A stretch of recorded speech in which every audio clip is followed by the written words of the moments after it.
Hello viewers, আসসালামু আলাইকুম। রওনাক রান্নাঘর থেকে আপনাদের সবাইকে শুভেচ্ছা জানাচ্ছি।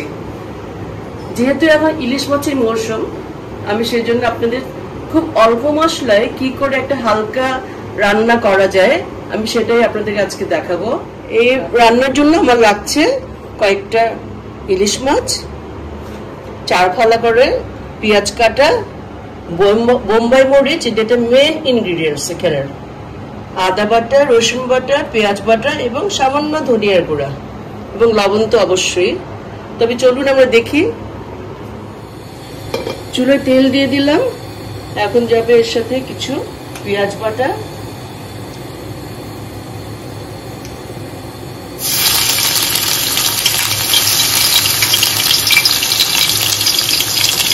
দু টেবিল চামচের মতো হবে। তাতে যাচ্ছে কাটা পেঁয়াজ, মোটা ফালি করে কাটা, লবণ,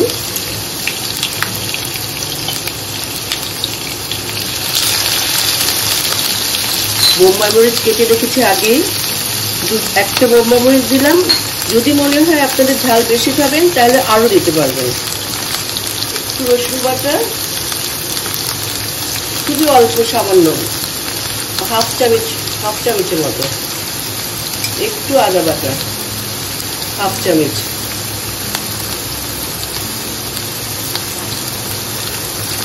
ব্যাস হয়ে গেল। আপনারা নিশ্চয়ই এখন সবাই ভালো আছেন এবং অনেক ইলিশ মাছ খাচ্ছেন, কারণ এখন ইলিশ মাছের অনেক ধরা মৌসুম।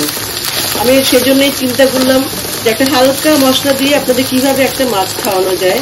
আপনারা যখন এইভাবে একটু কষা, আধা কষা হবে, আমি দিয়ে দিব ইলিশ মাছগুলো।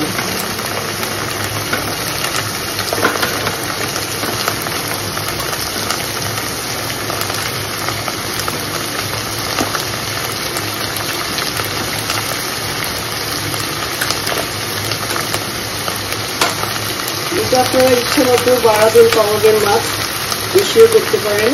আমি অল্প একটু দেখছি। এইভাবে যখন কিছুক্ষণ কষাবো,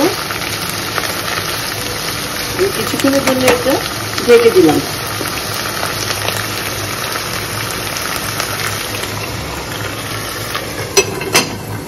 কিছুক্ষণ এটাকে ঢেকে একটু কষাতে দিব।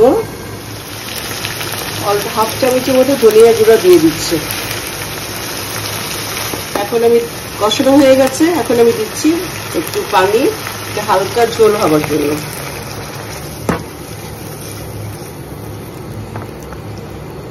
একটু মাখা মাখা হবে। চলুন দেখি আমরা কি অবস্থা এটার। হয়ে গেছে আমার রান্না মোটামুটি কমপ্লিট। এখন আমরা এটাকে পরিবেশন করব। হয়ে গেল আমাদের ইলিশ মাছ রান্না। দেখুন কত চমৎকার একটা রান্না, খুব অল্প সময় এবং হালকা মশলায় রান্না করে ফেললাম। অবশ্যই আপনারা ট্রাই করবেন এবং ভালো থাকবেন সবাই। আল্লাহ হাফেজ।